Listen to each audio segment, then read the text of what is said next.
Gue pernah ngikutin webinar dari motivator legend dan besar, ngalahin Mario Teguh, namanya Tung Desem Waringin. Berapa omset terbesar yang pernah Pak Tung dapatkan dalam setahun?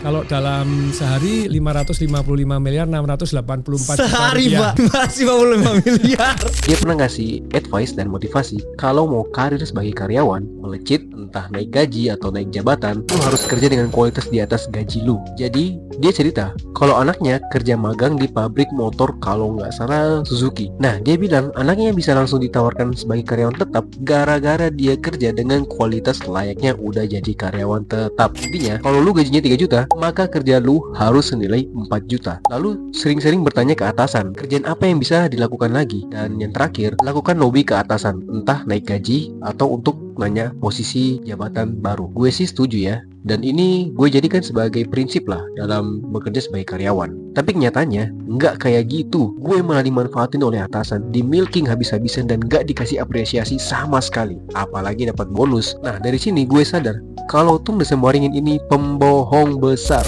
Mari kita bedah. Advice dari Tung Desem Waringin ini nggak bisa lu pakai di semua perusahaan, tapi bisa lu pakai di semua profesi dan kerjaan. Kenapa begitu? Ya karena ada perusahaan yang hanya mikirin keuntungannya doang, tanpa punya sistem untuk menghargai karyawannya. Jadi, lu mesti lihat-lihat dulu di perusahaanmu itu ada nggak, tersistem nggak soal bonus, lembur, dan jenjang karir.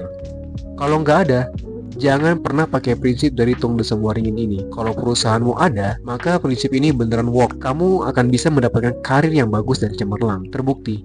Gue pernah ditawari kerja di Pertamina berkat prinsip dari Tung Desem Waringin ini. Kalau lu lagi nyari-nyari Tung Desem Waringin ini penipu atau enggak, well, sejauh ini gue ngikutin training dan webinarnya sama sekali nggak ada scam yang ditawarkan sama sekali. Paling hanya tipuan marketing doang yang semua yang ia promosikan itu bisa ngebuat lu beli apa yang dia promosikan padahal lu tuh nggak butuh dan nggak mau gitu. Sekuat itu skill marketingnya, makanya lu jangan langsung cepat tergiur aja sih kalau misalnya ngikutin materi dari dia. Intinya, orang ini nggak ada lah nawarin bisnis atau investasi bodong atau mau menipu, nggak ada sama sekali. Jadi misalnya kalau lu mendapatkan kesempatan untuk bisa bertemu atau ikuti seminarnya, ikuti pelatihan dari Tung Desem Waringin ini, maka ikuti aja karena nggak ada sama sekali penipuan yang akan dia tawarkan. So kalau kamu pengen untuk tidak gampang tertipu oleh para motivator-motivator luar dengan cara men-spill apakah motivator ini, trainer ini membohong apa enggak, lu wajib untuk ngikuti akun ini karena gue akan bongkar habis-habisan setiap motivator dan trainer di Indonesia ini mana yang penipu dan mana yang enggak.